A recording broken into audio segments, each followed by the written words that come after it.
ulangi ya. Tujuan dari pembuatan RAP adalah untuk mengetahui harga bagian atau item pekerjaan sebagai pedoman untuk mengeluarkan biaya-biaya dalam masa pelaksanaan. Selain itu, supaya bangunan yang akan didirikan dapat dilaksanakan secara efektif dan efisien. Nah, mungkin ya, adik-adik pernah melihat, mungkin di situ ada pembangunan kantor, ya tidak jauh-jauh ya, di tempat kita, di sekolah kita kemarin membuat asrama. Nah, asrama itu prosesnya dengan cara dilelang ya. Kemudian setelah ditetapkan ya, yang menang siapa, lah di situ ada apa? Ada papan nama yang menunjukkan ya, nama bangunannya apa, biayanya berapa, nah, dan itu dilaksanakan berapa lama ya. Itu ditentukan di sana 90 hari atau ya, hitungannya memang hari di sana ya. Nah, makanya kalau memang bangunan itu selesai dalam 90 hari ya, ya, kalau nanti melebihi dari itu ya nanti pemborongnya kena penalti nanti ya, kena denda. Maka ya memang harus ya, dilaksanakan secara efektif dan efisien. Yaitu ya tujuan dari pembuatan rencana anggaran biaya. Kemudian fungsi dari rencana anggaran biaya yaitu sebagai pedoman pelaksanaan pekerjaan dan sebagai alat pengontrol pelaksanaan pekerjaan. Satu sebagai pedoman, yang kedua sebagai alat pengontrol ya. Maka ya, dari fungsi RAP ini nanti bisa diketahui ya, misalkan di dalam bangunan itu nanti menghabiskan biaya berapa, dengan diketahui proses pembangunannya yaitu nanti akan diketahui. Kalau memang sudah dapat 50% paling tidak ya biaya yang dikeluarkan ya 50% kurang, karena di dalam pembayaran itu nanti setiap sekian persen ya dibayarkan, setiap sekian persen dibayarkan. Nah, itu fungsinya minimal ada dua itu, sebagai pedoman pelaksanaan dan sebagai pengontrol pelaksanaan. Berikutnya adik-adik semuanya, kemudian unsur-unsur yang terlibat di dalam pembangunan. Unsur yang pertama adalah prinsipal atau owner. Siapa itu prinsipal atau siapa itu owner? Prinsipal atau owner adalah pihak yang berada dalam posisi pemberi tugas. Pihak inilah yang nantinya memiliki atau menggunakan bangunan tersebut. Nah, syaratnya ya, syarat seorang prinsipal atau owner ya, pertama dia itu memiliki tanah ya. Bangun bangunan ya paling tidak harus punya tanah dulu. Yang kedua, memiliki dana atau modal ya, untuk beli bahannya, untuk membayar tenaganya. Dan yang ketiga, memiliki surat keputusan otorisasi sebagai prinsipal.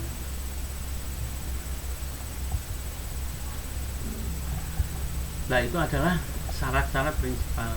Adapun kewajibannya adalah membayar ongkos bangunan, honor perencana, honor direksi, harga bangunan ditambah keuntungan pemborong, biaya pengurusan izin bangunan ya, pengurus izin bangunan, menunjukkan atau menentukan perencana, direksi dan pemborong, menandatangani kontrak, melakukan pengawasan dalam pelaksanaan. Nah, itu diantaranya beberapa kewajiban dari seorang owner ataupun prinsipal. Minimal ada 5.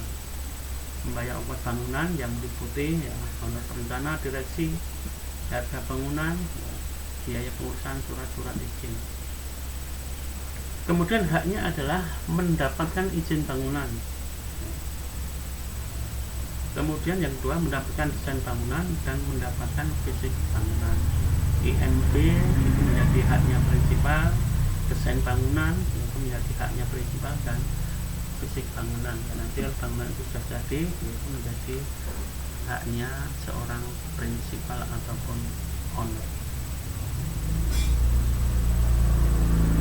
Yaitu tadi ya, unsur yang pertama prinsipal ataupun owner. Unsur yang kedua adalah perencana atau konsultan.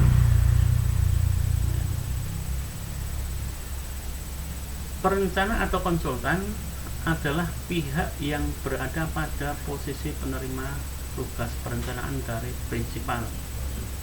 Oleh karena itu, ya ini harus ahli dalam hal perencanaan bangunan.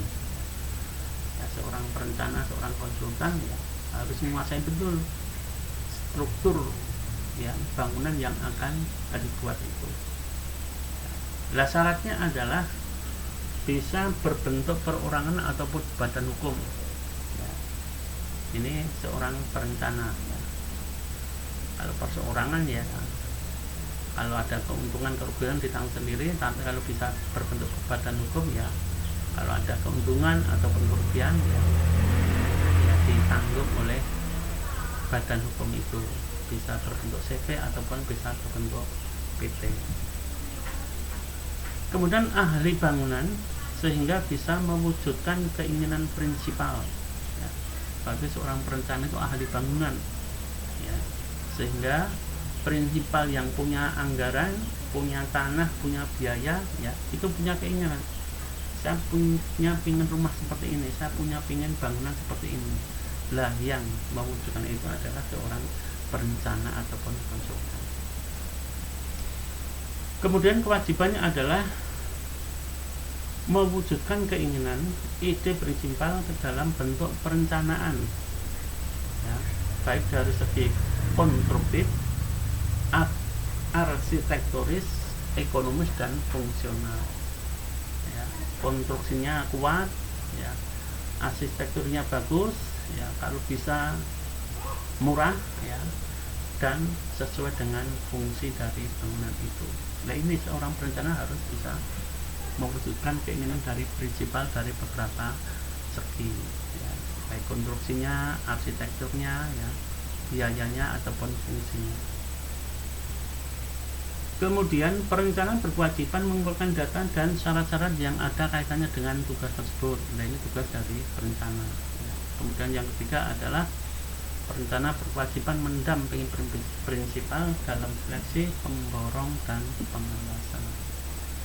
Nah, ini ya, adik-adik semuanya beberapa komponen yang terlibat di dalam pembangunan. Adik-adik semuanya ya, kemungkinan materi kita sampaikan sampai sini dulu ya, kemudian nanti untuk materi-materi yang berikutnya akan kita sampaikan pada pertemuan-pertemuan berikutnya. Sebelum ke sana nanti adik-adik semuanya bisa dipersiapkan ya, bahwa sebelum kita menghitung rencana anggaran biaya, paling tidak kita sudah punya gambarnya, gambar dari bangunan yang akan kita hitung. Nah, ini kami harapkan mungkin adik-adik nanti bisa mencari gambar bangunan yang meliputi gambar dinah, gambar potongan, gambar tampak. Mungkin dari gambar itu nanti bisa kita hitung berapa rencana anggaran biaya yang diperlukan untuk membuat bangunan itu. Tapi yang bagus ya harusnya kita menggambar lebih dahulu ya. Tapi nanti kita lihat situasi dan kondisi. Kalau memang waktunya cukup ya coba nanti kita realisasikan untuk menggambar ya. Tapi kalau memang waktunya nanti tidak memungkinkan ya, nanti adik-adik semuanya bisa mencari gambar dinah ya yang lengkap, dan itu nanti bisa kita hitung ya berapa anggaran biaya yang diperlukan untuk membangun bangunan itu. Adik-adik semuanya, saya kira itu yang perlu kami sampaikan dalam kesempatan ini ya, sebagai istilahnya tugas yang perlu adik-adik semuanya persiapkan ya. Silahkan nanti coba dikalkulasi